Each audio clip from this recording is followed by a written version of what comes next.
Hi guys, আসসালামু আলাইকুম। আমি আছি এখন গাজীপুর চৌরাস্তা থেকে ময়মনসিংহের উদ্দেশ্যে রওনা দিব। দেখেন, ময়মনসিংহের দিকে মানে যাইতে রাস্তার মধ্যে উল্টা দিয়া গাড়ি অটো এগুলো আসতেছে, মানে বাসে ওঠার কোনো ভাব নাই। খুবই একটা মুসিবতে আছি। দেখেন, এই যে এটা তো ঢাকা থেকে আসতেছে গাড়ি, মানে এই যে বাস আসতেছে, এই বাসটা যে উঠবো আমি এটার কোনো ভাব নাই। পিছন থেকে গাড়ি আসতেছে, খুব একটা সুবিধা মনে হইতেছে না। রাস্তায় কোনো শৃঙ্খলা নাই।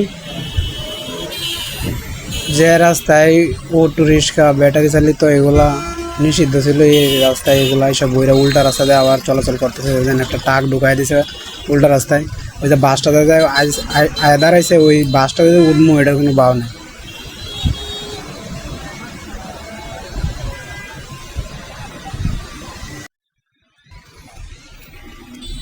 যাই হোক, অনেক কষ্টের পরে 52 মিনিট এখানে দাঁড়ায় থেকে কষ্ট করছি।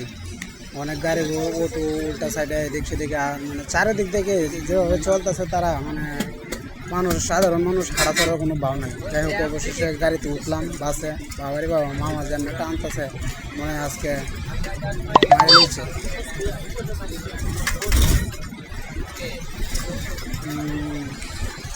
এই সাইড দিয়ে রাস্তা এত জ্যাম, এরপরেও ড্রাইভার মামা অনেক ভালোভাবে গাড়িটা চালাইতেছে।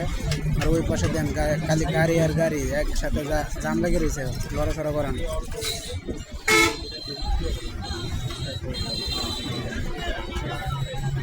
দেন 1 কিলোমিটার আয় পড়ছি, এরপর গাড়ি আর গাড়ি জ্যাম লেগে রয়েছে।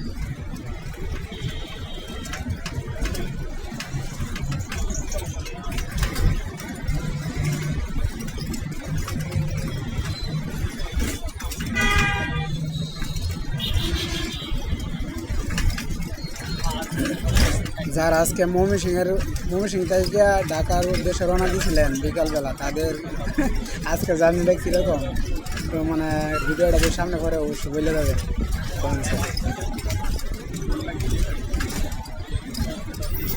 মানুষ, সাধারণ মানুষ অনেক কষ্টে আছে, রাস্তায় কোনো শৃঙ্খলা নেই।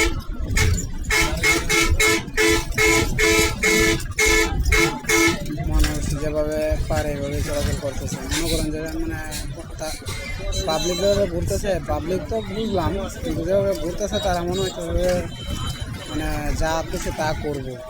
বিশেষ করে যে অটো ড্রাইভার, ব্যাটারি চালিত এগুলো মনে করেন যে আইসা আরও ঝামেলাটা বেশি করে।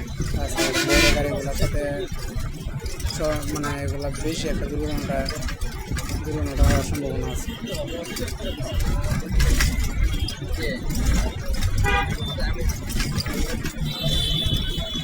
যাই হোক, দেন মনে হয় গাজীপুর চৌরাস্তা থেকে এদিক দিয়ে আশা বলছে প্রায় অনেক দূর আশা বলছে, সামনের কাছাকাছি।